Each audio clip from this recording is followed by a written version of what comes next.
Good morning students. ಈ ದಿನ ನಾವು ಗಣಿತ ವಿಷಯದಲ್ಲಿ 10ನೇ ತರಗತಿಗೆ ಸಂಬಂಧಪಟ್ಟಂತೆ ಎರಡು ಚರಾಕ್ಷರಗಳಿರುವ ರೇಖಾತ್ಮಕ ಸಮೀಕರಣಗಳ ಜೋಡಿಗಳು ಅಂತಕ್ಕಂತಹ ಘಟಕದ ಮೇಲೆ ಅಧ್ಯಯನವನ್ನ ನಡೆಸೋಣ. ಹಾಗಾದ್ರೆ ನೀವು ಇಂದಿನ ತರಗತಿಯಲ್ಲಿ ಎರಡು ಚರಾಕ್ಷರಗಳಿರುವ ರೇಖಾತ್ಮಕ ಸಮೀಕರಣ ಎಂದರೇನು, ಆ ಸಮೀಕರಣವಾದ ಪರಿಹಾರವನ್ನ ಹೇಗೆ ಕಂಡುಹಿಡಿಯುವುದು, ಅದಕ್ಕೆ ಸಂಬಂಧಪಟ್ಟಂತೆ ಎಷ್ಟು ಪರಿಹಾರಗಳಿದೆ, ಆ ಸಮೀಕರಣದಲ್ಲಿ ಹಲವಾರು ವಿಷಯಗಳನ್ನು ನೀವು ಇಂದಿನ ತರಗತಿಯಲ್ಲಿ ತಿಳ್ಕೊಂಡಿದ್ದೀರಿ. ಹಾಗಾದ್ರೆ ಎರಡು ಚರಾಕ್ಷರಗಳಿರುವ ರೇಖಾತ್ಮಕ ಸಮೀಕರಣಗಳ ಜೋಡಿ ತಿಳ್ಕೊಳ್ಳೋದಕ್ಕಿಂತ ಮೊದಲೇ ನೀವು ಇಂದಿನ ತರಗತಿಯಲ್ಲಿ ಕಲಿತಂತಹ ಎರಡು ಚರಾಕ್ಷರಗಳಿರುವ ರೇಖಾತ್ಮಕ ಸಮೀಕರಣ ಅದರ ಆದರ್ಶ ರೂಪವನ್ನ ನೆನಪು ಮಾಡ್ಕೊಳ್ಳಿ. ಸೊ ಹಾಗಾದ್ರೆ ಎರಡು ಚರಾಕ್ಷರಗಳಿರುವ ರೇಖಾತ್ಮಕ ಸಮೀಕರಣದ ಆದರ್ಶ ರೂಪ ax plus by plus c is equal to 0. So ಇಲ್ಲಿ x ಮತ್ತು y ಅಂತಕ್ಕಂಥದ್ದು ಎರಡು ಚರಾಕ್ಷರಗಳಿರ್ತಕ್ಕಂಥದ್ದು, ಆದ್ರಿಂದ ಇದನ್ನು ನಾವು ಎರಡು ಚರಾಕ್ಷರಗಳಿರುವ ರೇಖಾತ್ಮಕ ಸಮೀಕರಣ ಅಂತ ಹೇಳಿ ಕರಿತೀವಿ. ಸೊ ಇದರಲ್ಲಿ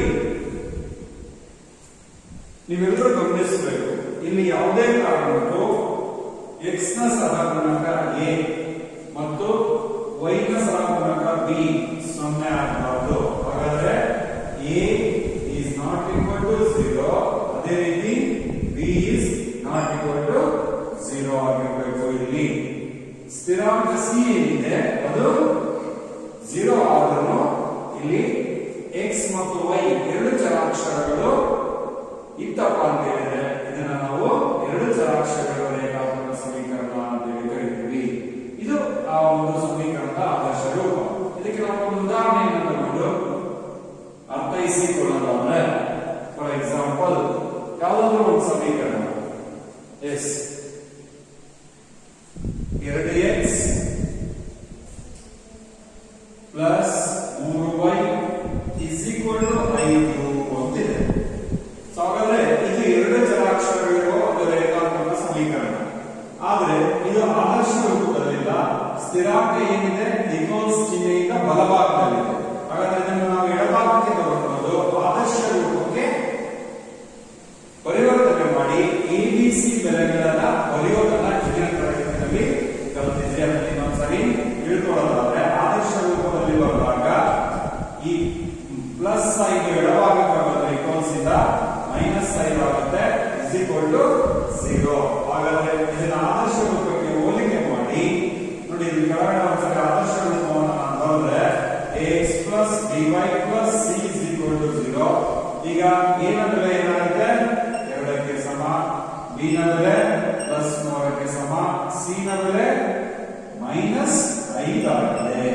ಸೊ ಈ ರೀತಿ ಎರಡು ಚರಾಕ್ಷರಗಳ ರೇಖಾತ್ಮಕ ಸಮೀಕರಣದ ಬಗ್ಗೆ ಇಂದಿನ ತರಗತಿಯಲ್ಲಿ ನೀವು ಅಧ್ಯಯನ ಮಾಡಿದ್ದೀರಾ. ಇದೇ ರೀತಿ ಹಲವಾರು ಉದಾಹರಣೆಗಳನ್ನ ನೀವು ಈ ಒಂದು ಎರಡು ಚರಾಕ್ಷರಗಳ ರೇಖಾತ್ಮಕ ಸಮೀಕರಣಕ್ಕೆ ಕೊಡ್ತಾ ಹೋಗಬಹುದು. ಹಾಗಾದ್ರೆ ಈ ಸಮೀಕರಣಗಳ ಪರಿಹಾರಗಳ ಬಗ್ಗೆ ನೀವು ತಿಳ್ಕೊಂಡಿದ್ದೀರಾ. ಈ ಸಮೀಕರಣ ಎಷ್ಟು ಪರಿಹಾರಗಳನ್ನು ಹೊಂದಿರುತ್ತೆ ನಾವು ಇಂದಿನ ತರಗತಿಯಲ್ಲಿ ತಿಳ್ಕೊಂಡಿದ್ದೀವಿ. ಈ ಸಮೀಕರಣದ ಪರಿಹಾರಗಳು ಅಂದ್ರೆ x ಮತ್ತು y ಗೆ ನೀವು ಕೊಡ್ತಕ್ಕಂಥ ಬೆಲೆಗಳೇನಿದೆ ಅದು 2 ಅಥವಾ 2ಕ್ಕಿಂತ ಹೆಚ್ಚು ಸಮೀಕರಣದ ಪರಿಹಾರಗಳನ್ನ ನಾವು ಕಾಣ್ತಕ್ಕಂಥ ಸಾಧ್ಯತೆ ಇದೆ. ಆದ್ರಿಂದ ನಾವು ಏನ್ ನೋಡೋದಪ್ಪ ಅಂತ ಹೇಳಿದ್ರೆ ಎರಡು ಚರಾಕ್ಷರಗಳಿರುವ ರೇಖಾತ್ಮಕ ಸಮೀಕರಣಗಳು ಅನಂತ ಪರಿಹಾರಗಳನ್ನು ಹೊಂದಿರುತ್ತವೆ. ಪ್ರತಿಯೊಂದು ಪರಿಹಾರವೂ ಸಹಿತ ನಾವು ಒಂದು ನಕ್ಷೆಯ ಮೇಲೆ ಗುರುತಿಸಲಿಕ್ಕೆ ಸಾಧ್ಯತೆ ಇದೆ. ಒಂದು ಕಾರ್ಟೇಶಿಯನ್ ವ್ಯವಸ್ಥೆಯಲ್ಲಿ ಏನು ನಾವು ಗ್ರಾಫ್ ಅಂತ ಹೇಳ್ತೀವಿ, x x dash y y dash, ಇಲ್ಲಿ ನಾವು ಹಿಂದಿನ ತರಗತಿಯಲ್ಲಿ 8ನೇ ತರಗತಿಯನ್ನು ಕಲಿತಿದ್ದೀವಿ. y is equal to mx plus c ರೂಪದ ಸಮೀಕರಣಗಳಿಗೆ ನಕ್ಷೆಯನ್ನು ಹಿಡಿತಕ್ಕಂಥದ್ದನ್ನ ಕಲಿತಿದ್ದೀವಿ. ಇಲ್ಲೂ ಸಹ ನೋಡಿ ಎರಡು ಚರಾಕ್ಷರಗಳನ್ನ ಕಾಣ್ತೀವಿ. ಹಾಗಾದ್ರೆ ಈ ಸಮೀಕರಣದ ಪರಿಹಾರ ಏನಿದೆ ಇದನ್ನ ನಕ್ಷೆಯ ರೂಪದಲ್ಲಿ ನಾವು ಪ್ರತಿನಿಧಿಸಿದಾಗ ಯಾವುದೋ ಒಂದು ಸರಳ ರೇಖಾ ನಕ್ಷೆ ಬರುತ್ತೆ. ಸೊ ಇಲ್ಲಿ ಬರ್ತಕ್ಕಂತಹ ಪ್ರತಿಯೊಂದು ಬಿಂದುವು ಸಹ ಒಂದು ಈ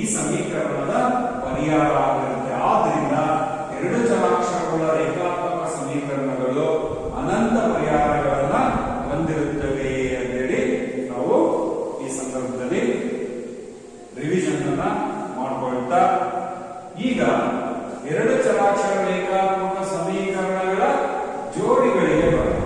ಇದಾಗಿ ಇದುವರೆಗೆ ನಾವು ಡಿಸ್ಕಸ್ ಮಾಡಿದ್ವಿ 9ನೇ ತರಗತಿಯಲ್ಲಿ ಕಲಿತಂತದ್ದು. ಹಾಗಾದ್ರೆ ಜೋಡಿ ಸಮೀಕರಣಗಳು ಬಂದಾಗ ಇದೇ ತರನಾದ ಎರಡು ಸಮೀಕರಣಗಳು ಬರುವುದನ್ನು ನಾವು ಕಾಣ್ತೀವಿ. ಆದ್ದರಿಂದ x ಮತ್ತು y ಚರಾಕ್ಷರಗಳಿರುವ ಎರಡು ಸಮೀಕರಣಗಳನ್ನ ಎರಡು ಚರಾಕ್ಷರಗಳಿರುವ ರೇಖಾತ್ಮಕ ಸಮೀಕರಣಗಳ ಜೋಡಿಗಳು ಅಂತ ಹೇಳಿ ಕರಿತೀವಿ.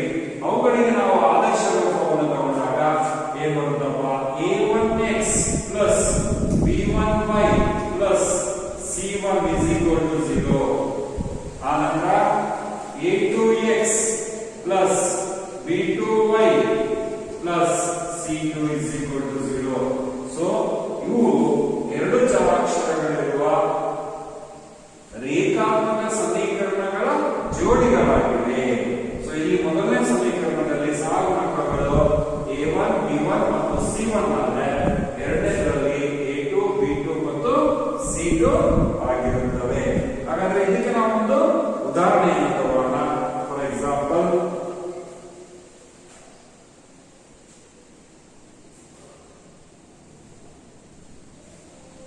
ನೋಡಿ ಇಲ್ಲಿ a1 a2 b1 b2 c1 c2 ಇವು ವಾಸ್ತವ ಸಂಖ್ಯೆಗಳು. a1 a2 b1 b2 ಅದೇ ರೀತಿ c1 c2 ಗಳು ಏನಾಗಿವೆ? ಇವು ವಾಸ್ತವ ಸಂಖ್ಯೆಗಳಾಗಿವೆ.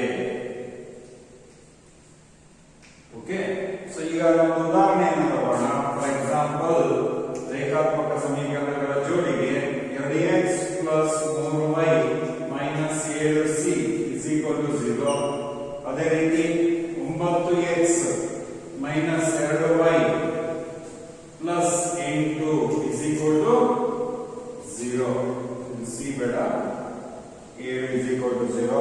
ಸೊ ಈ ಉದಾಹರಣೆಯನ್ನ ಗಮನಿಸಿ. ನೀವು ಎಕ್ಸಾಂಪಲ್ 1 ನೋಡಿ, ಜೋಡಿ ಸಮೀಕರಣ ಎರಡು ಚರಾಕ್ಷರಗಳಿರುವ ರೇಖಾತ್ಮಕ ಸಮೀಕರಣಗಳು ಇಲ್ಲಿ ನಾವು ಕಾಣ್ತಾ ಇದ್ದೀವಿ. ಇವನ್ನ ನೀವು ಆದರ್ಶ ರೂಪಕ್ಕೆ ಹೋಲಿಕೆ ಮಾಡಿ. ಮೊದಲನೇ ಸಮೀಕರಣದಲ್ಲಿ a1 ಬೆಲೆ ಏನಿದೆ? 2 ಇದೆ. ಅದೇ ರೀತಿ b1 ಬೆಲೆ 3 ಇದೆ. c1 ಬೆಲೆ ಮೈನಸ್ 7 ಇದೆ. ಇವುಗಳನ್ನ ಬರೆಯೋದನ್ನ ನೀವು ಆದಷ್ಟು ಬೇಗನೆ ಅರ್ಥೈಸ್ಕೋಬೇಕಾಗಪ್ಪ ಅಂತ ಹೇಳಿದ್ರೆ ನಾವು ಮುಂದೆ ಸಮಸ್ಯೆಗಳನ್ನು ಎದುರಿಸಬೇಕಾದ್ರೆ ಇದರ ಅನುಕೂಲತೆ ಬೇಕಾಗುತ್ತೆ. ಅದೇ ರೀತಿ a2 9 ಆದರೆ b2 ಎಷ್ಟಿದೆ? ಮೈನಸ್ 2 ಇದೆ. ಆನಂತರ c2 ಬಂದ್ಬಿಟ್ಟು 8ಕ್ಕೆ ಸಮವಾಗಿದೆ. ಸೊ ಇದು ಒಂದು ಉದಾಹರಣೆ. ಇನ್ನೊಂದು ಉದಾಹರಣೆಯನ್ನು ನಾವು ತಗೊಂಡ್ರೆ, ಕೆಲವೊಂದು ಸಾರಿ ಆದರ್ಶ ರೂಪದಲ್ಲಿ ಇರಲ್ಲ ಅಥವಾ ಸ್ಥಿರಾಂಕ ಇರಲ್ಲ. ಅಂತ ಸಂದರ್ಭದಲ್ಲಿ ಉದಾಹರಣೆಗಳು ಹೇಗಿರುತ್ತೆ? ಕನ್ಫ್ಯೂಷನ್ ಮಾಡ್ಕೊಳ್ಳೋದಾನೆ 5x y ಅಂತಕ್ಕಂಥ ಒಂದು ಸಮೀಕರಣ ಇದೆ. Minus 7x plus 2y is equal to minus 3 ಅಂತಕ್ಕಂಥ ಇನ್ನೊಂದು ಸಮೀಕರಣ ಇದೆ. ಹಾಗಾದ್ರೆ ಇಲ್ಲಿ ನಾವು a1 a2 ಅದೇ ರೀತಿ b1 b2 ಮತ್ತು c1 c2 ಬೆಲೆಗಳನ್ನು ಬರೆಯಬೇಕಾದ್ರೆ ಆದರ್ಶ ರೂಪದಲ್ಲಿ ಇಲ್ಲ ಅಂತ ಹೇಳಿದ್ರೆ ನಿಮಗೆ ಅರ್ಥೈಸಿಕೊಳ್ಳಲು ಸಾಧ್ಯ. ನೇರವಾಗಿ ನೋಡಿದ ತಕ್ಷಣ ಬರ್ಕೊಡ್ಬಹುದು. ಆದ್ರೆ ನಿಮಗೆ ಕನ್ಫ್ಯೂಸ್ ಆಗ್ತಾ ಇದೆ ಅಂತ ಹೇಳಿದ್ರೆ ಆದರ್ಶ ರೂಪದಲ್ಲಿ ಬರ್ಕೋಬೇಕು. ಹಾಗಾದ್ರೆ ಮೊದಲನೇ ಸಮೀಕರಣವನ್ನು ಆದರ್ಶ ರೂಪದಲ್ಲಿ ಬರ್ಕೊಳ್ಳೋದಾದ್ರೆ 5x ಅದರ ನಂತರ y ಬರಬೇಕು. y ಬಲಭಾಗಕ್ಕಿದೆ, ಎಡಭಾಗಕ್ಕೆ ಮೈನಸ್ 5 ಆಗುತ್ತೆ. ಮೂರನೇ ಪದ ಇಲ್ಲ ಅಂತ ಹೇಳಿದ್ರೆ 0. ಬೇಕಾದ್ರೆ ನೀನು ಬರ್ಕೊಬಹುದು, ಇಲ್ಲ ಅಂತಂದ್ರೆ ಹಾಗೆ ಖಾಲಿ ಬಿಟ್ಕೊಳ್ಬಹುದು. ಅದೇ ರೀತಿ ಇದರಲ್ಲಿ 3 ಪದಗಳಿದೆ. Minus 7x plus 2y minus 3 ಎಡಭಾಗ ಬಂದ್ರೆ plus 3 is equal to 0. So ಈಗ ನೀನು a1 a2 ಮತ್ತು b1 b2 ಬೆಲೆಗಳನ್ನ ಬರಿತಾ ಹೋಗ್ಬೋದು. a1 ಬೆಲೆ 5ಕ್ಕೆ ಸಮ 5 ಇದೆ. b1 ಬೆಲೆ ಎಷ್ಟಿದೆ? y ಇದೆ ಅಂದ್ರೆ ಮೈನಸ್ y ಇದೆ ಅಂದ್ರೆ ಮೈನಸ್ 1. ಹಾಗಾದ್ರೆ c ಬೆಲೆ ಏನಾಗಿದೆ? ಇಲ್ಲಿ 0 ಆಗಿದೆ. ಸೊ c1 ಬೆಲೆ 0. ಅಂಡ್ ನೆಕ್ಸ್ಟ್ ಇಲ್ಲಿ a2 ಬೆಲೆ ಬಂದ್ಬಿಟ್ಟು ಮೈನಸ್ 7 ಇದೆ. ಆನಂತರ b2 ಬಂದ್ಬಿಟ್ಟು 2ಕ್ಕೆ ಸಮವಾಗಿದೆ. ಅಂಡ್ ನೆಕ್ಸ್ಟ್ c2 ಬಂದ್ಬಿಟ್ಟು 3ಕ್ಕೆ ಸಮವಾಗಿದೆ.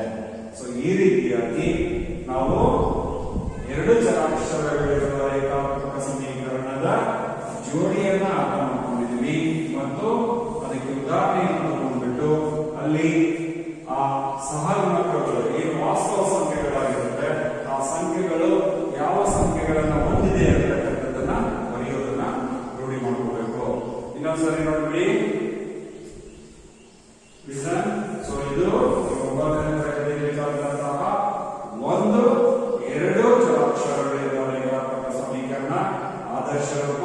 ಅಂಥದ್ದೇ 2 ಒಟ್ಟಿಗೆ ಬಂದಾಗ ಅವುಗಳನ್ನು ನಾವು 2 ಚರಾಕ್ಷರಗಳಿರುವ ರೇಖಾತ್ಮಕ ಸಮೀಕರಣಗಳ ಜೋಡಿಗಳು ಅಂತೇಳಿ ಕರೀತೇವೆ. ಗೊತ್ತಾಯ್ತಲ್ವಾ?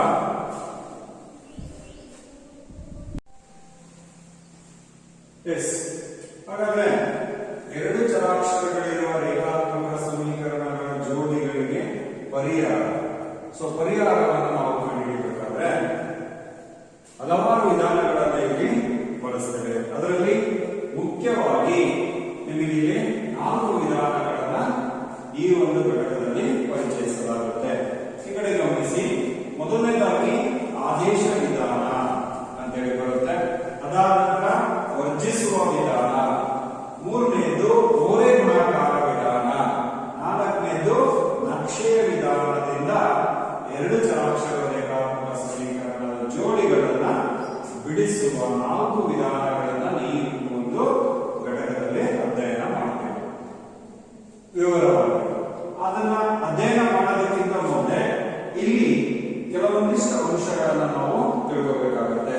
ಹಾಗಾದ್ರೆ ಪರಿಹಾರ, 2 ಚರಾಕ್ಷರ ರೇಖಾತ್ಮಕ ಸಮೀಕರಣದ ಪರಿಹಾರ ಹಾಗೆ ನಾವು ತಿಳ್ಕೊಂಡಿದ್ದೀವಿ. ಅನಂತ ಪರಿಹಾರಗಳನ್ನ ಹೊಂದಿರುತ್ತೆ ಅಂತೇಳಿ 2ಕ್ಕಿಂತ ಹೆಚ್ಚು ಪರಿಹಾರಗಳಿರುವುದನ್ನು ನಾವು ಕಾಣ್ತೇವೆ.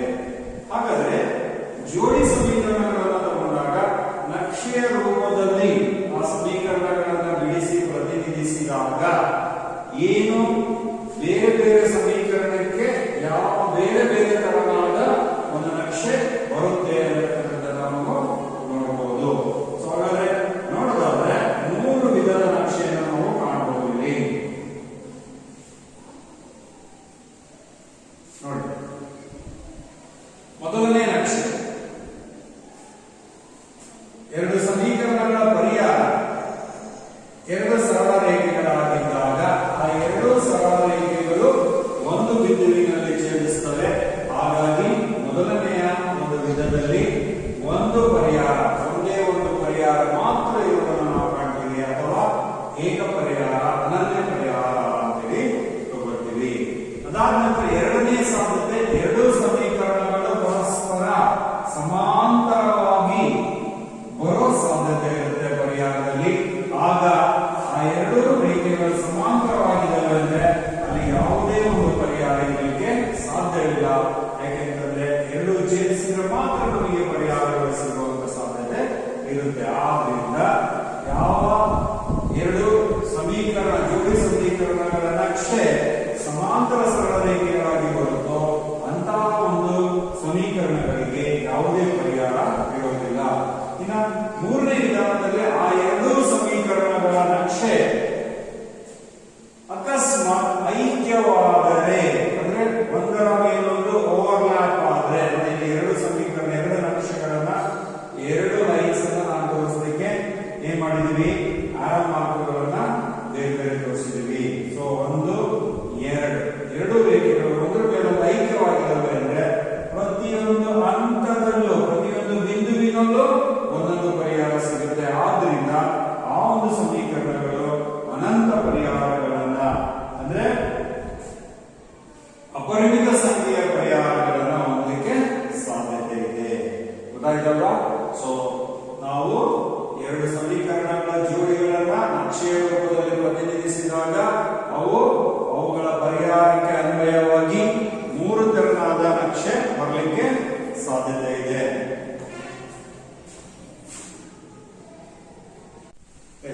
ನಾನೀಗಾಗಲೇ ಹೇಳಿದಾಗೆ 2 ಚರಾಕ್ಷರ ರೇಖಾತ್ಮಕ ಸಮೀಕರಣಗಳ ಜೋಡಿಗಳನ್ನ ನಾವು 4 ವಿಧಾನಗಳಿಂದ ಈ ಒಂದು ಘಟಕದಲ್ಲಿ ಬಿಡಿಸೋದನ್ನ ಕಲಿತೀವಿ. ಮೊದಲನೇದು ಆದೇಶ ವಿಧಾನ, ಎರಡನೇದು ವರ್ಜಿಸುವ ವಿಧಾನ, ಮೂರನೇದು ಓರೆ ಗುಣಾಕಾರ ವಿಧಾನ, ನಾಲ್ಕನೇದು ನಕ್ಷೆ ವಿಧಾನ ಅಂತೇಳಿ. ಒಂದು ಸಮೀಕರಣಕ್ಕೆ ಯಾವ ರೀತಿ ನಕ್ಷೆ ಹಿಡಬೇಕು ಅಂತ ನೀವು 8ನೇ ಕ್ಲಾಸಿನ ಕಲಿತಿದ್ದೀರಾ. ಒಂದು ಸರಳ ರೇಖಾ ನಕ್ಷೆಯ ಸಮೀಕರಣ ಯಾವ ರೀತಿ ಬರುತ್ತೆ? y 2x 3 ಅಂತ ಒಂದು ಸಮೀಕರಣ ಕೊಟ್ರೆ ಅದಕ್ಕೆ x ಗೆ ಬೆಲೆಯನ್ನ ಆದೇಶ ಮಾಡಿ y ಬೆಲೆಯನ್ನ ಕಂಡುಹಿಡಿಕೊಂಡು ಬಿಂದುಗಳನ್ನ ಮಾಡಿಕೊಂಡು ಒಂದು ನಕ್ಷೆ ಹಿಡಿದಾಗ ಒಂದು ಸರಳ ರೇಖಾ ನಕ್ಷೆ ಬರುತ್ತೆ ಅನ್ನೋದನ್ನ ಕಲ್ತಿದ್ದೀರಿ. ಇವಾಗ ಅಂತದನ್ನ ಇನ್ನೊಂದನ್ನ ಒಟ್ಟಿಗೆ ತಗೊಂಡಾಗ ಎರಡು ಜಲಾಕ್ಷರಗಳಿರುವ ರೇಖಾತ್ಮಕ ಸಮೀಕರಣದ ಜೋಡಿ ಬರುತ್ತೆ. ಆ ಸಮೀಕರಣಗಳನ್ನ ಬಿಡಿಸಿ ಅದೇ ತರ ನಕ್ಷೆ ರೂಪದಲ್ಲಿ ಪ್ರತಿನಿಧಿಸಿದಾಗ ನಕ್ಷೆ 3 ತರ ಬರೋ ಸಾಧ್ಯತೆ ಇರುತ್ತೆ. ಈ 3ರಲ್ಲಿ ಯಾವ್ದಾರ ಒಂದು ಬರೋ ಸಾಧ್ಯತೆ ಇರುತ್ತೆ. ಅದನ್ನ ನಾವು ಮಾಡ್ತಾ ಹೋಗ್ತೀವಿ ಆ ನಂತರ ಲೆಕ್ಕಗಳನ್ನ. ಈಗ ಲಕ್ಷಣಗಳನ್ನ, ಈ ಸಮೀಕರಣಗಳನ್ನ ಬಿಡಿಸಿದಾಗ ಏನ್ ಲಕ್ಷಣ ಬರುತ್ತೆ, ಗುಣಲಕ್ಷಣ, ಅದನ್ನ ಮೊದಲೇ ನಾವು ಈಗ ತಿಳ್ಕೊಬೇಕಾಗುತ್ತೆ. ಅದಕ್ಕೋಸ್ಕರ ನಾನು ಇಲ್ಲಿ 3 ಗ್ರಾಫ್ ಚಿತ್ರಗಳನ್ನ ಈ ಬೋರ್ಡ್ ಮೇಲೆ ಬರೆದಿದ್ದೀನಿ. ಇಲ್ಲಿ ಮೊದಲನೇದ್ರಲ್ಲಿ ಏನಾಗುತ್ತಪ್ಪ ಅಂದ್ರೆ ಯಾವ್ದೋ ಒಂದು ಲೆಕ್ಕ ನಾವು ಬಿಡಿಸಿದಾಗ ಆ ಎರಡು ಸಮೀಕರಣಗಳ ನಕ್ಷೆ ಒಂದು ಹಿಂಗ್ ಬರುತ್ತೆ, ಇನ್ನೊಂದು ಹಿಂಗ್ ಬರುತ್ತೆ. ನಾವೆರಡು ಛೇದಿಸ್ತವೆ. ಛೇದಿಸಿದಾಗ ಆ ಒಂದು ಸಮೀಕರಣಗಳಿಗೆ ಒಂದು ಪರಿಹಾರ ಇರುತ್ತೆ. ಅಂದ್ರೆ ಒಂದು ಸೊಲ್ಯೂಷನ್ ಮಾತ್ರ ಇರುತ್ತೆ, ಒಂದು ಪರಿಹಾರ ಇರುತ್ತೆ, ಒಂದು ಬಿಂದುವಿನಲ್ಲಿ ಛೇದಿಸ್ತವೆ ಅಂತಕ್ಕಂಥದ್ದು ಸ್ಪಷ್ಟವಾಗಿ ಅರ್ಥ ಆಗುತ್ತೆ. ಇನ್ನು ಯಾವುದೋ ಒಂದು ಲೆಕ್ಕ, ಆ ಲೆಕ್ಕದಲ್ಲಿ ಎರಡೂ ಸಮೀಕರಣಗಳು ಜೋಡಿ ಸಮೀಕರಣಗಳ ನಕ್ಷೆಗಳು ಈ ತರ ಬರ್ತವೆ. ನೋಡಿ ಹೇಗಾಗಿದೆ, ಮೊದಲನೇದು ಹಿಂಗ್ ಬಂದ್ರೆ ಇನ್ನೊಂದು ಹಾಗೆ ಬಂದಿದೆ. ನೋಡ್ಲಿಕ್ಕೆ ಯಾವ ತರ ರೇಖೆಗಳ ತರ ಕಾಣ್ತಾ ಇದೆ? ಸಮಾಂತರ, ಪರಸ್ಪರ ಸಮಾಂತರ ರೇಖೆಗಳ ತರ ಕಾಣ್ತಾ ಇದೆ. ಈ ತರ ಬಂತು ಅಪ್ಪ ಅಂತ ಹೇಳಿದ್ರೆ ಅವು ಛೇದಿಸದೇ ಇಲ್ಲ ಅಂದ್ರೆ ಅವಕ್ಕೆ ಯಾವುದೇ ಪರಿಹಾರ ಇಲ್ಲ. ಗೊತ್ತಾಯ್ತಲ್ಲ? ಸೊ ಅಲ್ಲಿ ನೋ ಸೊಲ್ಯೂಷನ್, ಯಾವುದೇ ಪರಿಹಾರ ಇಲ್ಲ. ಅದಾದ ನಂತರ ಮೂರನೇ ವಿಧಾನ, ಆ ಎರಡು ರೇಖೆಗಳು ಒಂದರ ಮೇಲೊಂದು ಐಕ್ಯಗೊಳ್ತವೆ. ಐಕ್ಯಗಳು ಅಂದ್ರೆ ಒಂದ್ರ ಮೇಲೊಂದು ಬೀಳೋದು, ಓವರ್ಲ್ಯಾಪ್ ಆಗೋದು ಅಂತ ಹೇಳಿ ಕರಿತೀವಿ. ಐಕ್ಯಗೊಳ್ತಪ್ಪ ಅಂತ ಹೇಳಿದ್ರೆ ಪ್ರತಿಯೊಂದು ಬಿಂದುವಿನಲ್ಲೂ ಒಂದೊಂದು ಪರಿಹಾರ ಇರುತ್ತೆ. ಹಾಗಾಗಿ ಈ ತರ ಬರುವಂತಹ ರೇಖೆಗಳಿಗೆ ಅನಂತ ಪರಿಹಾರಗಳನ್ನು ನಾವು ಕಾಣ್ತೀವಿ. ಅನಂತ ಪರಿಹಾರಗಳಂದ್ರೆ ಸಾಕಷ್ಟು ಪರಿಹಾರಗಳು ಸಿಗುತ್ತೆ. ಗೊತ್ತಾಯ್ತಾ? ಅನನ್ಯ ಪರಿಹಾರ ಅಂದ್ರೆ ಒಂದು, ಅನನ್ಯ ಅಂದ್ರೆ ಒಂದು, ಇದಕ್ಕೆ ಒಂದು ಪರಿಹಾರ ಮಾತ್ರ ಸಿಗುತ್ತೆ. ಇದನ್ನ ನಾವು ನಕ್ಷೆ ವಿಧಾನ ಬಿಡಿಸಬೇಕಾದ್ರೆ ತಿಳ್ಕೊಳ್ತೀವಿ. ಇದನ್ನ ಇವಾಗಲೇ ಯಾಕೆ ತಿಳ್ಕೊಳ್ಳಿ ಅಂತ ಹೇಳಿದ್ರೆ ಇಲ್ಲಿ ಈ ಕಡೆ ಸೊ ಸಹಗುಣಕಗಳೇನಿದೆ ಅವುಗಳ ಆಧಾರದ ಮೇಲೆ ನಾವು ಈ ನಕ್ಷೆ ರೂಪದಲ್ಲಿ ಸಮೀಕರಣಗಳು ಬಂದ್ರೆ ಏನಾಗುತ್ತೆ ಅನ್ನೋದನ್ನ ತಿಳ್ಕೊಳ್ಳಿಕ್ಕೆ ಇಲ್ಲಿ ನಾನು ಒಂದು ಕೋಷ್ಟಕವನ್ನು ಬರೆದಿದ್ದೇನೆ. ಈ ಕೋಷ್ಟಕ, ಈ ಟೇಬಲ್ ಅನ್ನ ಗಮನಿಸಿ.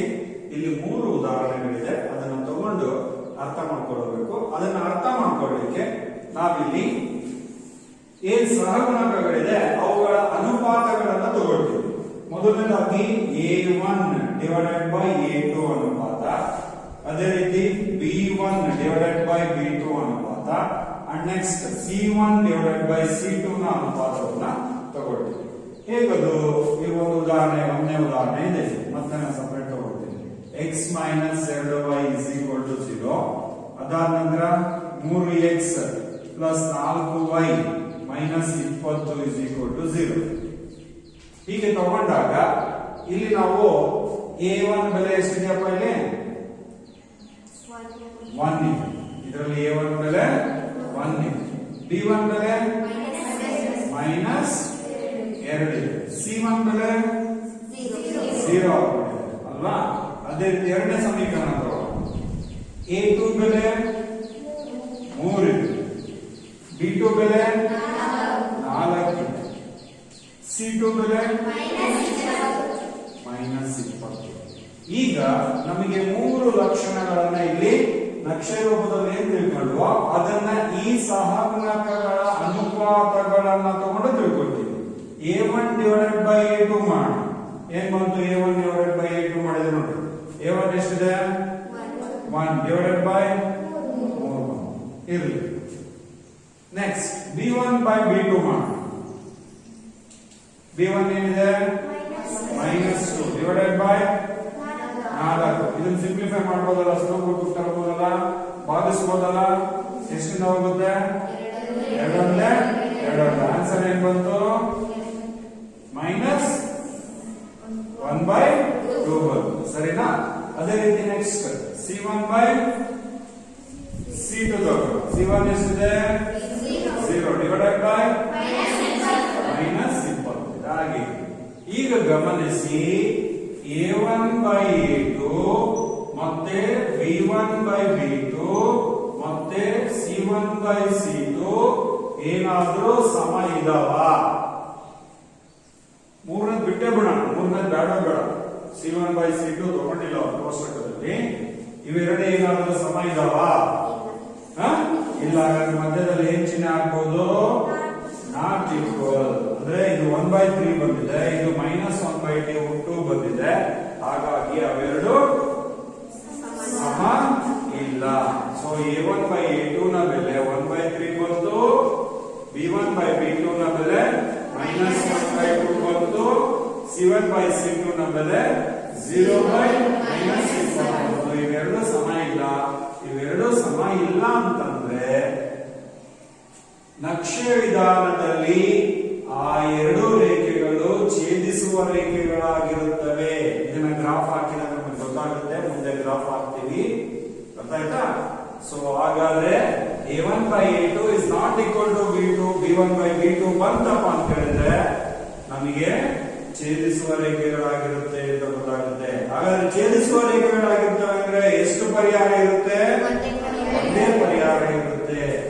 ಈ ಟೇಬಲ್ ಇದೆಯಲ್ಲ, ಈ ಲಕ್ಷಣ ಇದೆಯಲ್ಲ, ಇದರ ಆಧಾರದ ಮೇಲೆ ನಮಗೆ ಎಕ್ಸಾಮ್ ನಲ್ಲಿ ಮಲ್ಟಿಪಲ್ ಚಾಯ್ಸ್ ಕ್ವಶನ್ ಅಲ್ಲಿ 1 ಅಥವಾ 2 ಪ್ರಶ್ನೆಗಳಿರುತ್ತೆ.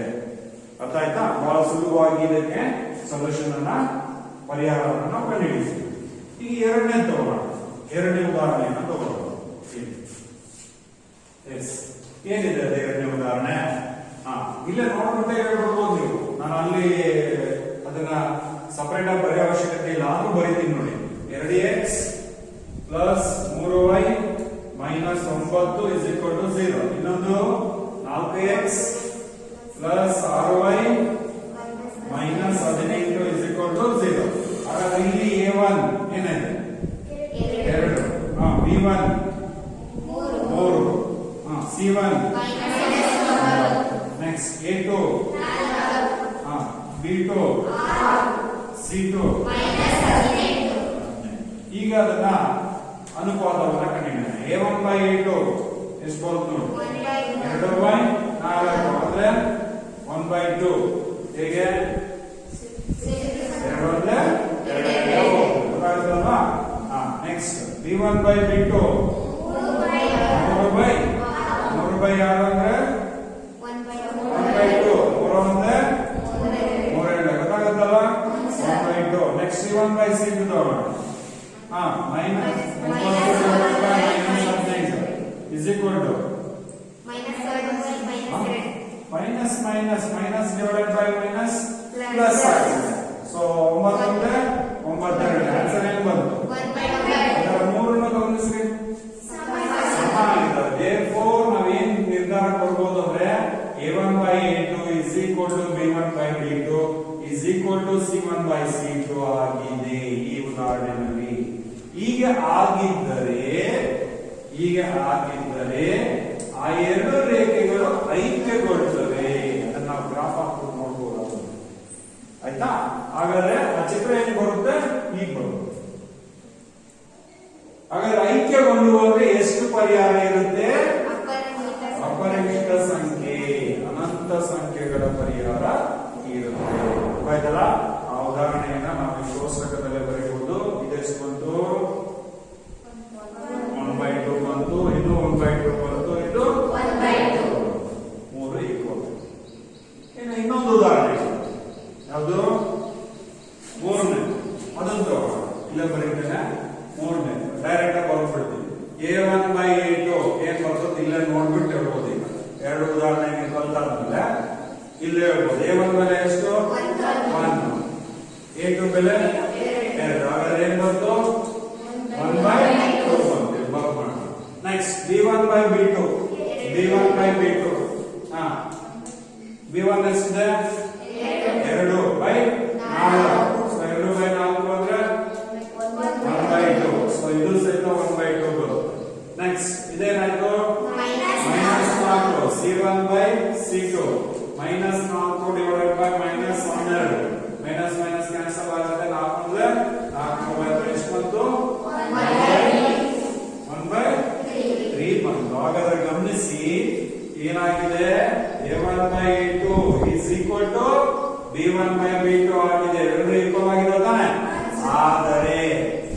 C1 by C2 is not equal to these two. ಇವೆರಡಕ್ಕೆ ಅದು ಈಕ್ವಲ್ ಆಗಿಲ್ಲ.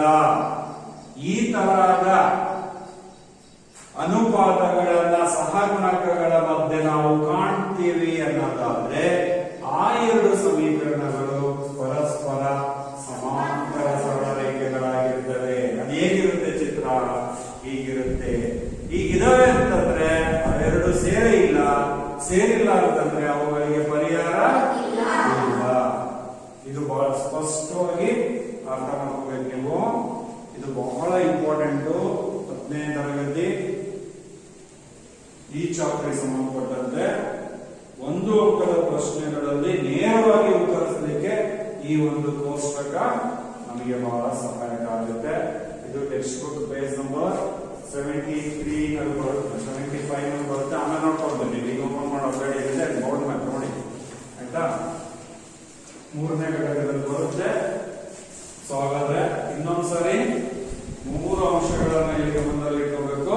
ಇದನ್ನ ಇವತ್ತೇ ಕಲ್ತ್ಬಿಡ್ಬೇಕು. ಯಾವ್ದಾವ್ದನ್ನ ಕಲಿಬೇಕಪ್ಪ ಅಂತ ಹೇಳಿದ್ರೆ ನೋಡಿ, ನಾನು ಇಲ್ಲಿ ಮಾರ್ಕ್ ಮಾಡ್ತೀನಿ.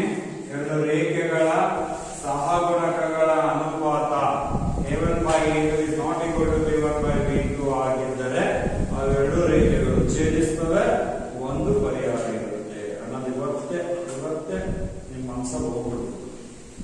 ನೆಕ್ಸ್ಟ್ ಎರಡನೇದು, ಮೂರು ಈಕ್ವಲ್ ಇತ್ತಪ್ಪ ಅಂತ ಹೇಳಿದ್ರೆ ಅನುಪಾತ, ಆ ಎರಡು ಸಮೀಕರಣಗಳ ರೇಖೆಗಳು ಐಕ್ಯಗೊಳ್ತವೆ, ಛೇದಿಸ್ತವೆ, ಸಮಾಂತರವಾಗಿರ್ತವೆ ಅಂತ ಅಂದ್ಕೊಂಡಾಗ ಈ ಚಿತ್ರಗಳನ್ನ ನಾವು ನೆನಪು ಮಾಡ್ಕೋಬೇಕು. ಯಾವುದೇ ಒಂದು ವಿಷಯವನ್ನ ನಾವು ಒಂದು ನಮ್ಮದೇ ಆದ ವಿಧಾನದಲ್ಲಿ ನೆನಪಿಟ್ಕೊಳ್ಳಿಕ್ಕೆ ಪ್ರಯತ್ನ ಮಾಡಬೇಕು. ಹಾಗೆ ನೆನಪಿಟ್ಕೊಳ್ಳಿಕ್ಕೆ ಬಹಳ ಹೆಲ್ಪ್ ಮಾಡತಕ್ಕಂಥದ್ದು ಚಿತ್ರಗಳು, ಡಯಾಗ್ರಾಮ್. ಒಂದು ಲೆಕ್ಕ ಆಗ್ಲಿ, ಒಂದು ಕಥೆ ಆಗ್ಲಿ, ಅಥವಾ ಒಂದು ಸನ್ನಿವೇಶ ಸಂದರ್ಭ ಆಗ್ಲಿ, ಅದನ್ನ ಒಂದು ಕಲ್ಪನೆ ಇಮ್ಯಾಜಿನೇಷನ್ ಮಾಡಿಕೊಂಡು ನಾವು ಅರ್ಥ ಮಾಡ್ಕೊಳ್ಳಿಕ್ಕೆ ಪ್ರಯತ್ನ ಮಾಡಿ, ನೆನಪಿಟ್ಕೊಳ್ಳಿಕ್ಕೆ ಪ್ರಯತ್ನ ಮಾಡಿದ್ರೆ ಅದು ಬೇಗ ಮರ್ತೋಗೋದು. ಸೊ ಹಾಗಾದ್ರೆ ಸುಮ್ಮನೆ ಏನ್ ಹೇಳ್ತಿರ್ತೀವಿ ಅವೆರಡು ಛೇದಿಸ್ತವೆ ಅಂದ ತಕ್ಷಣ ಆ ಚಿತ್ರ ನೆನಪಾಗಬೇಕು. ಛೇದಿಸ್ತವೆ ಅಂದ ತಕ್ಷಣ ಹಾಗಾದ್ರೆ ಛೇದಿಸ್ತವೆ ಅಂದ್ರೆ ಎಷ್ಟು ಪರಿಹಾರ ಇರುತ್ತೆ? ನೆಕ್ಸ್ಟ್ ಅವು ಐಕ್ಯಗೊಳ್ತವೆ ಅಂದ್ರೆ ಒಂದ್ರ ಮೇಲೊಂದು ಬೀಳ್ತವೆ, ಒಂದ್ರ ಮೇಲೊಂದು ಬೀಳ್ತವೆ, ಅವಕ್ಕೆ ಪರಿಹಾರ ಅಪರಮಿತ ಆಗುತ್ತೆ. ಇನ್ನು 3ನೇ ವಿಧಾನ A1 by A2 is equal to B1 by B2 ಆಗಿರುತ್ತೆ. ಬಟ್ 3ನೇದಕ್ಕೆ ಈಕ್ವಲ್ ಇರಲ್ಲ. ಈ ಸಂದರ್ಭ ಬಂತು ಅಂದ್ರೆ ಆ ಎರಡು ರೇಖೆಗಳು ಪರಸ್ಪರ ಸಮಾಂತರವಾಗಿರ್ತವೆ ಮತ್ತು ಯಾವುದೇ ಪರಿಹಾರ ಗೊತ್ತಾಯ್ತಲ್ಲ. ಸೊ ಇದನ್ನ ನಾವು ಒಂದು ಎಕ್ಸಾಂಪಲ್ ಕ್ವಶನ್ ಅಂತ ಕೇಳ್ತಾರೆ. ಇವೆರಡು ಸಮೀಕರಣ ಕೊಟ್ಬಿಟ್ಟು ಈ ಎರಡು ಜೋಡಿ ಸಮೀಕರಣಗಳ ರೇಖೆಗಳು ಅಂತ ಕೊಟ್ಟು 4 ಆಪ್ಷನ್ ಕೊಡ್ತಾರೆ. ಛೇದಿಸುತ್ತವೆ, ಸಮಾಂತರವಾಗಿರುತ್ತವೆ, ಐಕ್ಯಗೊಳ್ಳುತ್ತವೆ ಅಥವಾ ಯಾವುದು ಅಲ್ಲ ಅಂತ ಕೊಡ್ತಾರೆ. ಹೆಂಗ್ ಕಂಡುಹಿಡಿಯಬೇಕು? ಅವಾಗ ಏನ್ ಮಾಡ್ಬೇಕು? ಅನುಪಾತಗಳನ್ನು ಬರ್ಕೋಬೇಕು. ಬರ್ಕೊಂಡಾಗ ನಮಗೆ ಗೊತ್ತಿರ್ಬೇಕು. ಹೌದಾ? ಇದು ಗೊತ್ತಿತ್ತು ಅಂದ್ರೆ ಹಾಗಾದ್ರೆ ಇವೆರಡು ಇದು ಕರೆಕ್ಟ್ ಬಂತಪ್ಪ ಅಂದ್ರೆ ನಾವು ಏನಂತ ಹೇಳ್ಬೋದು? ಸಮಾಂತರ ಹೇಳ್ಬೋದು. ಈ ತರ ಬೇರೆ ಬೇರೆ ಕ್ವಶನ್ ಅನ್ನು ಕೊಡೋ ಸಾಧ್ಯತೆ ಇರುತ್ತೆ. ಅರ್ಥ ಆಯ್ತಲ್ವಾ?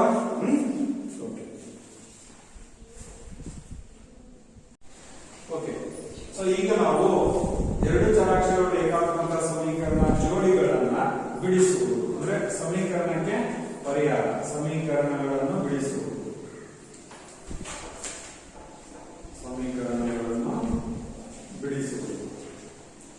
ಬಿಡಿಸುವುದು ಅಂದ್ರೆ ಅದರಲ್ಲಿರ್ತಕ್ಕಂತಹ ಚರಾಕ್ಷರಗಳು x ಮತ್ತು y ಅವುಗಳ ಬೆಲೆಯನ್ನ ಕಂಡುಹಿಡಿಯುವುದು. ಇಲ್ಲಿ 4 ವಿಧಾನಗಳನ್ನ ಈ ಒಂದು ಚಾಪ್ಟರ್ ಅಲ್ಲಿ ನಾವು ತಿಳ್ಕೊಳ್ತೀವಿ. ಅದರಲ್ಲಿ ಮೊದಲನೇ ವಿಧಾನ ಆದೇಶ ವಿಧಾನದಿಂದ ಸಮೀಕರಣಗಳನ್ನು ಬಿಡಿಸುವುದು. ಆದೇಶ ವಿಧಾನ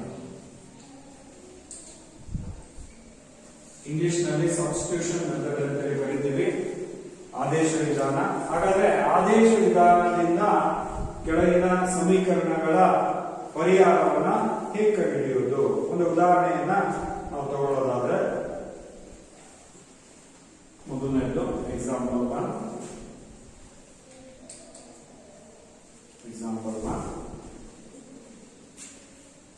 7x minus 15y is equal to 2. 7x minus 15y is equal to 2. ಇನ್ನೊಂದು ಸಮೀಕರಣ x plus 2y is equal to 3.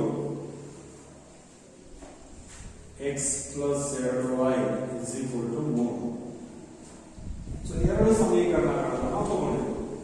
ಈ ಎರಡು ಸಮೀಕರಣಗಳಿಗೆ ನಾವು ಪರಿಹಾರ ಕಂಡುಹಿಡಿಯಬೇಕು. ಅಂದ್ರೆ x ಮತ್ತು y ಬೆಲೆಯನ್ನು ಕಂಡುಹಿಡಿಯಬೇಕು. ನಾವು ಬಳಸತಕ್ಕಂಥ ವಿಧಾನ ಆದೇಶ ವಿಧಾನ. ಆದೇಶ ಅಂತ ಹೇಳಿದ್ರೆ ನಿಮಗೆ ಗೊತ್ತಿದೆ, ಏನನ್ನಾದ್ರೂ ಆದೇಶಿಸುವುದು ಅಂದ್ರೆ ಏನನ್ನ ಆದೇಶಿಸುವುದು ಇಲ್ಲಿ ಅಂತ ಹೇಳಿದ್ರೆ, ಮೊದಲನೇದಾಗಿ ಆ ಎರಡು ಸಮೀಕರಣಗಳನ್ನ ನಾವು ಪರಿಹಾರದಲ್ಲಿ ತಗೊಂಡ್ಬಿಟ್ಟು ಮೊದಲನೇದಕ್ಕೆ ಸಮೀಕರಣ 1 ಅಂತ, ಎರಡನೇದಕ್ಕೆ ಸಮೀಕರಣ 2 ಅಂತೇಳಿ ನಾಮಕರಣ ಮಾಡ್ಕೊಳ್ಳೋಣ ನಾವು. ಗೊತ್ತಾಯ್ತಾ?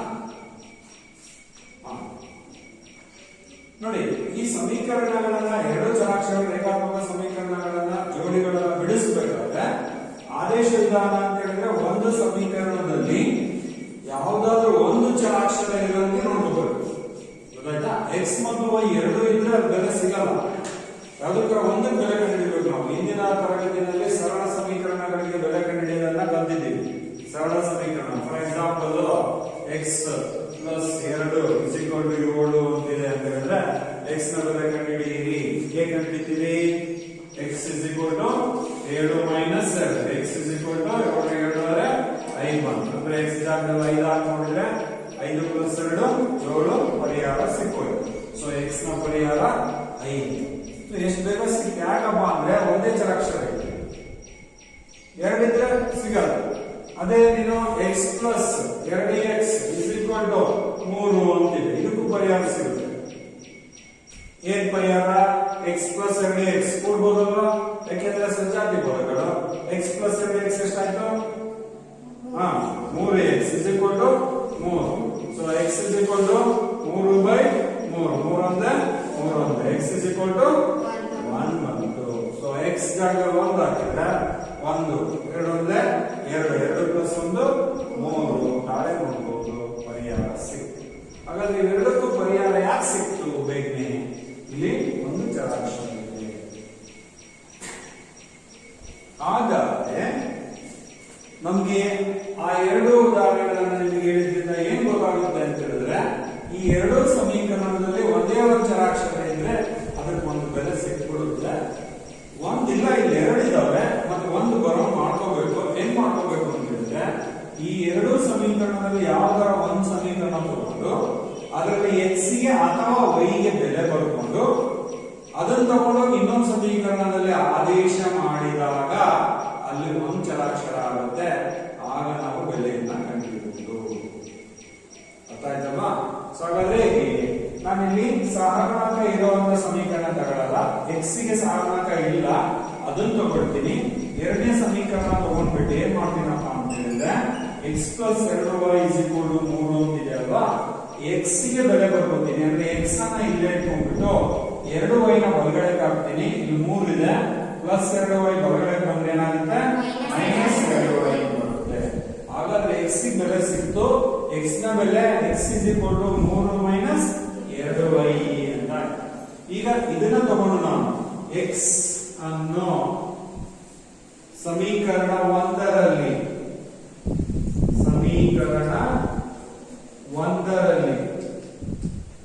ಆದೇಶಿಸಿದಾಗ ಸಮೀಕರಣ 1 ಯಾವುದು?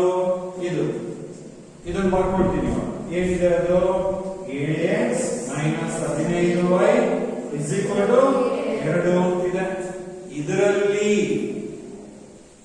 x ನ ಬೆಲೆಯನ್ನು ಆದೇಶ ಮಾಡ್ತೀನಿ. ಅಂದ್ರೆ x ಜಾಗದಲ್ಲಿ 3 ಮೈನಸ್ 2y ಅಂತ ಹಾಕ್ಬಿಡ್ತೀನಿ. x ಅಲ್ಲಿ ಇಲ್ಲಿದೆ 7 ಇಂಟು ಬ್ರಾಕೆಟ್ x ಅಂದ್ರೆ 3 minus 2y. So 3 minus 2y minus 15 is equal to. ಈಗ ಇದನ್ನ ಸುಲಭ ರೂಪಕ್ಕೆ ತಗೊಂಡ್ಬರೋಣ. ಗುಣಿಸೋಣ. 7 21 ಮೈನಸ್ 7 14 y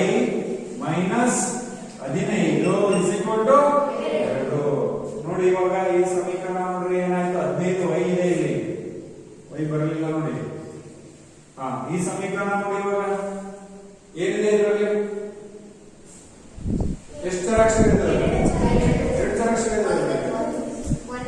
ಒಂದೇ ಇರೋದು, ಇನ್ನೊಂದು ಇಲ್ಲ. ಯಾವ್ದಿಲ್ಲ? ಎಕ್ಸ್ ಇಲ್ಲ, ಹೋಗ್ಬಿಡ್ತು. ಯಾಕೆ ಹೋಯ್ತು ಅಂದ್ರೆ ಅದರ ಬೆಲೆಯನ್ನ ಆದೇಶ ಮಾಡಿದ್ವಿ ನಾವು. ಮೊದಲನೇ ಸಮೀಕರಣ ಎರಡನೇ ಸಮೀಕರಣದಿಂದ ಏನ್ ಬೆಲೆ ತಗೊಂಡಿದ್ವಿ ಅದನ್ನ ಇನ್ನೊಂದರಲ್ಲಿ ಆದೇಶ ಮಾಡಿದ್ರಿಂದ ಇದು y ಅಷ್ಟೇ ಉಳಿಬೋದು. ಈಗ ನಾವು ಬೆಲೆ ಕಂಡುಹಿಡಿಯಬಹುದು. 21 ಪದಕ್ಕೆ ಸೊ -14 -15 ಎಷ್ಟಾಯ್ತು? ಎರಡಕ್ಕೂ ಮೈನಸ್ ಇದೆ. -29y ಇಸ್ ಈಕ್ವಲ್ ಟು ಇಲ್ಲಿ 2 ಇದೆ. 21 ಹೊರಗಡೆ ಹೋದ್ರೆ -29. ಸೊ ಹಾಗಾದ್ರೆ y ಇಸ್ ಈಕ್ವಲ್ ಟು 221 ಕಡೆ -19 divided by -29. Minus minus cancel ಆಗುತ್ತೆ. y is equal to 19 by 29. ಇದು y ನ ಬೆಲೆ 2 ಭಾಗಿಸ್ಲಿಕ್ಕೆ ಬರಲ್ಲ. ಮತ್ತೆ 99 ಹೊಡೆದ್ಬಿಟ್ಟಿರುತ್ತೆ ಅಂತ ಬರಲ್ಲ. ಗೊತ್ತಾಯ್ತಲ್ವಾ? ಇದು ಅವಿಭಾಜ್ಯ ಸಂಖ್ಯೆ, ಇದು ಭಾಗ ಆಗಲ್ಲ. ಸೊ ಇಲ್ಲಿ y ನ ಬೆಲೆ 19 ಬೈ 29.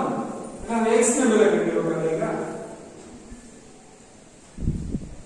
y ಬೆಲೆ ಕಂಡಿಡಿದ್ವಿ ಹೌದಾ? x ಬೆಲೆ ಕಂಡಿಡ್ಬೇಕು ಅಂದ್ರೆ ನಾವಿಲ್ಲಿ ಬರ್ಕೊಂಡಿದ್ವಿ x ಇಸ್ ಈಕ್ವಲ್ ಟು ಅದನ್ನ ತಗೋಬೇಕು ಈ ಸಮೀಕರಣ. ಗೊತ್ತಾಯ್ತಾ? x ಇಸ್ ಈಕ್ವಲ್ ಟು ಏನಂತಿದೆ? 3 ಮೈನಸ್ 2y. ಸೊ ಈಗ ನಾವು ಆಲ್ರೆಡಿ y ಗೆ ಬೆಲೆ ಕಂಡುಹಿಡಿದಿದ್ದೀವಿ. ಅದನ್ನ ಇಲ್ಲಿ ಆದೇಶ ಮಾಡು. ಎಷ್ಟಿದೆ ಅದು? 29. ಇದನ್ನ ಸಿಂಪ್ಲಿಫೈ ಮಾಡಿದ್ರೆ ನೋಡಿ, ಇಲ್ಲಿ 29 ಲಾಸ್ ಆಗುತ್ತೆ, ಇಲ್ಲಿ ಅದು ಭಾಗ ಆಗಲ್ಲ. 29 into 3 ಗುಣಿಸ್ಬೇಕು. 29 ಮೂರಲೆ 9 3 27, 2 3 2 6 2 8 27 minus 19 38. So is equal to 87 38 ಕಡಿ ಎಷ್ಟು ಬರುತ್ತೆ ನೋಡು. ಎಷ್ಟು ಬಂತು? 17 8 ಹೋದ್ರೆ 7 8 ಹೋಗಲ್ಲ ಹೌದಾ? 17 8 ಹೋದ್ರೆ ಕಡಿ ನಮ್ಮ 87 38 ಅನ್ನ ಕಳಿ. ಆಯ್ತಾ? 17 8 ಹೋದ್ರೆ ಎಷ್ಟು? 9 ಬರುತ್ತೆ. ಇಲ್ಲಿ 7 7 3 ಹೋದ್ರೆ 4 ಬಂದ್ರೆ 9 ಡಿವೈಡೆಡ್ ಬೈ 29. ಇದು ಯಾವ್ದ್ರ ಮೇಲೆ?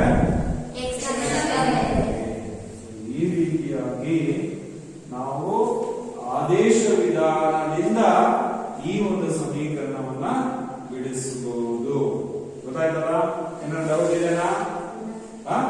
ಅರ್ಥ ಮಾಡ್ಕೊಳ್ಳಿ. ಏನ್ ಮಾಡಿದ್ವಿ ಅಂತ, 2 ಸಮೀಕರಣ ಇತ್ತು. ಆ 2 ಸಮೀಕರಣವನ್ನ ಒಂದನೇದು ಎರಡನೇದು ಅಂತ ಹೆಸರಿಸಿಕೊಂಡು ಯಾವ್ದಾರ ಒಂದು ಸಮೀಕರಣದಲ್ಲಿ x ಗೆ ಅಥವಾ y ಗೆ, ನಾನು ಇಲ್ಲಿ x ಗೆ ಬರ್ಕೊಂಡಿದ್ದೀನಿ. ಯಾಕೆ ಬರ್ಕೊಂಡೆ? ನನಗೆ ಸಾಗಣಕ್ಕೆ ಇದ್ದಿಲ್ಲ, ಈಸಿ ಆಗುತ್ತೆ ಅಂತ ಬರ್ಕೊಂಡೆ. ಸಾಗಣಕ್ಕೆ ಇದ್ರೆ ಇನ್ನೂ ಹೆಚ್ಚಾಗುತ್ತೆ ಲೆಕ್ಕ, ಸ್ಟೆಪ್ಸ್ ಮಾಡೋದು. ಅರ್ಥ ಆಯ್ತಲ್ವಾ? ಸೊ x ಗೆ ಬೆಲೆ ಬರ್ಕೊಂಡ್ವಿ. ಅದನ್ನ ತಗೊಂಡೋಗಿ ಇನ್ನೊಂದು ಸಮೀಕರಣದಲ್ಲಿ ಆದೇಶ ಮಾಡಿದಾಗ y ಬೆಲೆ ಸಿಗುತ್ತೆ. ಆ y ಬೆಲೆನ ಮತ್ತೆ x ಬೆಲೆ ಕಂಡುಹಿಡಿಯಲಿಕ್ಕೆ ಉಪಯೋಗಿಸಿಕೊಳ್ತೀವಿ. ಆಗ ನಮಗೆ x ಮತ್ತು y ಎರಡಕ್ಕೂ ಪರಿಹಾರ ಸಿಗುತ್ತೆ. ಅರ್ಥ ಆಯ್ತಲ್ವಾ? ಮಾಡ್ಕೊಳ್ಳಿ ಬೇಗ.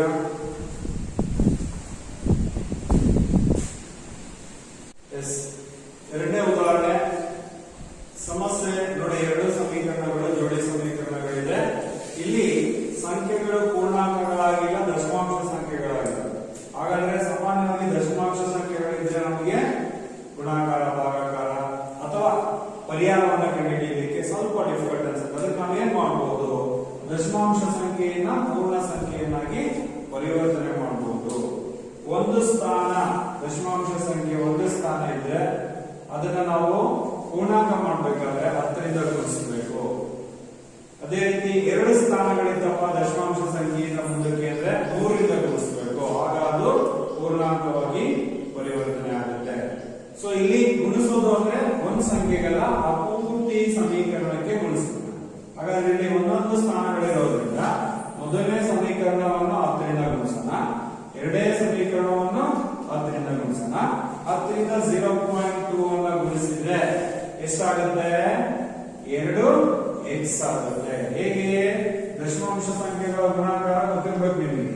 0.2 ಇಂಟು 10 ಗುಣಿಸ್ತೀವಿ. 0ಯಿಂದ ಗುಣಿಸಿದ್ರೆ 0 0, 1ರಿಂದ ಗುಣಿಸಿದ್ರೆ 1 2 2 1 0 0 0 2 0 ಹಿಂಗ್ ಬಂದು ಪಾಯಿಂಟ್ ಎಲ್ಲಿ ಹಾಕ್ಬೇಕು? ಒಂದು ಸ್ಥಾನ, ಬಲಗಡೆಯಿಂದ ಒಂದು ಸ್ಥಾನ ಇದೆ ಹೌದಾ, ಒಂದು ಸ್ಥಾನ. ಹಾಗಾದ್ರೆ ಇದು ಎಡಗಡೆ ಇರೋ 0 ಬಿಟ್ಬಿಡಿ. ಎಷ್ಟು ಬಂತು? 2.0. 2.0 ಅಂದ್ರೆ 2 ಗೊತ್ತಾಯ್ತಲ್ಲ. ಅದೇ ರೀತಿ ಎಲ್ಲವನ್ನು ಗುಣಿಸ್ಕೊಂಡ್ ಬಂದ್ರೆ ಇದೇನಾಗುತ್ತೆ? 3y ಆಗುತ್ತೆ. ಲಾಸ್ಟ್ ಏನಾಗುತ್ತೆ? ಇದು 13 ಆಗುತ್ತೆ. ಅರ್ಥ ಆಯ್ತಾ? ಇದನ್ನ ಸಮೀಕರಣ 1 ಅಂತ ತಗೊಳ್ಳಿ. ಇನ್ನ ಎರಡನೇ ಸಮೀಕರಣ ಅದನ್ನು ಸಹ ಗುಣಿಸಿದಾಗ ಇದು 4x + 5y = 23 ಆಗುತ್ತೆ. ಇದನ್ನ ಸಮೀಕರಣ 2 ಅಂತ ತಗೊಳ್ಳಿ. ಈಗ ನಮಗೆ ನಾರ್ಮಲ್ ಅಂದ್ರೆ ಒಂದು ಪೂರ್ಣಾಂಕ ಸಂಖ್ಯೆಗಳು ಇರೋದನ್ನ ಆ ಚರಾಕ್ಷರಗಳಲ್ಲಿ ಕಾಣ್ತೀವಿ. ಸೊ ಈಗ ನಾವು ಆಗ್ಲೇ ಏನು ಆದೇಶ ವಿಧಾನವನ್ನ ಬಳಕೆ ಮಾಡಿದ್ವಿ ಅದೇ ರೀತಿಯಾಗಿ ಬಳಕೆ ಮಾಡ್ತೀವಿ. ಇಲ್ಲಿ ನೋಡಿ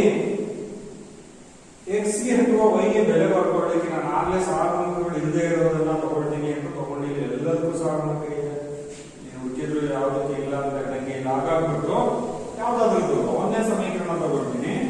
ಒಂದೇ ಸಮೀಕರಣ ತಗೊಂಡು y ಗೆ ಅಥವಾ x ಗೆ ಯಾವ್ದಕ್ಕಾದ್ರೂ ಬೆಲೆಯನ್ನ ಬರ್ಕೋಬಹುದು. ಆಗ್ಲೇ x ಗೆ ಬರ್ಕೊಂಡಿದ್ವಿ ಒಂದು ಉದಾಹರಣೆಯಲ್ಲಿ, y ಬರ್ಕೊಳ್ಳೋಣ. ಇಲ್ಲಿ 2x + 3y = 13 ಇದೆ. 3y ಇಲ್ಲೇ ಇಟ್ಕೊಂಡ್ಬಿಟ್ಟು x ಅನ್ನ ಬಲಗಡೆ ಕಳಿಸಿದ್ರೆ ಏನಾಗುತ್ತೆ? -2x. ಈಗ ನಮಗೆ ಬೇಕಾಗಿರೋದು y ನ ಬೆಲೆ. ಹಂಗಾದ್ರೆ y = 13 - 2x ಡಿವೈಡೆಡ್ ಬೈ 3. ಗೊತ್ತಾಯ್ತಲ್ಲ? ನೋಡಿ ಸಾರ್ವರ್ಣಿಕ ಇತ್ತಪ್ಪ ಅಂದ್ರೆ ಅದನ್ನ ಭಾಗಿಸ್ಬೇಕಾಗುತ್ತೆ. ಇದು ಎರಡಕ್ಕೂ ಭಾಗಾಕಾರ ಆಗುತ್ತೆ. ಆದ್ರಿಂದ ನಾನು ಇದನ್ನ ಬ್ರಾಕೆಟ್ ಒಳಗಡೆ ಇಟ್ಟಿದ್ದೀನಿ. ಗೊತ್ತಾಯ್ತಲ್ವಾ? ಈಗ y ಗೆ ಬೆಲೆ ಸಿಗ್ತದೆ. ಈಗ y ಬೆಲೆಯನ್ನು ಸಮೀಕರಣ 2ರಲ್ಲಿ ಆದೇಶಿಸಿದಾಗ ಏನಾಗುತ್ತೆ ಅಂತ ನೋಡೋಣ. y ಬೆಲೆಯನ್ನ ಸಮೀಕರಣ 2ರಲ್ಲಿ ಆದೇಶಿಸಬೇಕು. ಬರೀಬೇಕನ್ನ y ಅನ್ನು ಸಮೀಕರಣ 2ರಲ್ಲಿ ಆದೇಶಿಸಿದಾಗ ಸೊ ಎರಡನೇ ಸಮೀಕರಣ ಏನಿದೆ? 4x + 5y = ಎಷ್ಟಿದೆ? 23 ಅಂತಿದೆ ಅಲ್ವಾ? ಸೊ ಇವಾಗ ನಾವು ಬರ್ಕೊಂಡಿದ್ದು y ಬೆಲೆಯನ್ನು ಆದೇಶ ಮಾಡ್ತೀವಿ. ಏನಾಗುತ್ತೆ ನೋಡೋಣ. ಸೊ 4x + y ಜಾಗದಲ್ಲಿ 5 into bracket 13 minus 2x divided by 13 minus 2x divided by 3 = 23. ಗೊತ್ತಾಯ್ತಾ? ಸೊ ಇವಾಗ ನೋಡಿ ಇಲ್ಲಿ ಗುಣಿಸ್ಬೇಕು. ಆನಂತರ ಇದನ್ನ ಲಾಸ ತಗೋಬೇಕು. ಎಲ್ಲಾ ಭಿನ್ನರಾಶಿಗಳ ಸಂಕಲನ, ಅವಕಲನ, ಗುಣಾಕಾರ, ಭಾಗಾಕಾರ ಯಾರು 8, 9ನೇ ತರಗತಿಗಳಲ್ಲಿ ಅಥವಾ ಹಿಂದಿನ ತರಗತಿಗಳಲ್ಲಿ ಚೆನ್ನಾಗಿ ಕಲ್ತಿರ್ತೀರಾ ಅಂತ ಅಂಶಗಳು ಗಮನದಲ್ಲಿ ಚೆನ್ನಾಗಿ ಮಾಡ್ತಾ ಇದ್ರೆ ಈಗ ನೋಡಿ ಅಪ್ಪ ಒಂದೊಂದು ಸ್ಟೆಪ್ ನಮಗೆ ಆಯ್ತಾ? 4x ಹಾಗೆ ಇಟ್ಕೊಳ್ಳೋಣ. ಇಲ್ಲಿ 5ರಿಂದ ಗುಣಿಸು 13 ಇದೆ 95 13 ಇದೆ ನೋಡಿ 13 65 ಮೈನಸ್ 5 10x ಡಿವೈಡೆಡ್ ಬೈ 3 = 23. ಈ 3 ಲಾಸ ಆಗುತ್ತೆ. ಲಾಸ ಅಂದ್ರೆ divided by 3 12x + 65 minus 10x = 23. ಈಗ ಈ 3ಅನ್ನ ಓರೆ ಗುಣಾಕಾರ ಮಾಡಬೇಕು 23ಕ್ಕೆ. ಇಲ್ಲಿ 12x - 10x ಕಳಿಬಹುದು. 12x 10x ಹೋದ್ರೆ 2x + 65 = 23 ಇಂಟು 3. ಈ 3 ಓರೆ ಗುಣಾಕಾರ. ಅರ್ಥ ಆಯ್ತಾ? ಸೊ ಇವಾಗ 2x ಇಲ್ಲೇ ಇಟ್ಕೊಂಡ್ಬಿಟ್ಟು ಬಲಗಡೆಗೆ 23 3 9 69 ಹಾಕಿ ಈ +65 ಬಲಗಡೆ ಕಳಿಸಿ. ಏನಾಗತ್ತೆ? -65. ಹಾಗಾದ್ರೆ x = 69 ಕಡೆ 4. ಇಲ್ಲಿರೋ 2 ಎಲ್ಲಿ ಹೋಗುತ್ತೆ? ಛೇದಕ್ಕೆ ಬರುತ್ತೆ. ಈ ಬಾಕ್ಸ್ 2 2 2 x ನ ಬೆಲೆ ಎಷ್ಟು ಬಂತು? 2.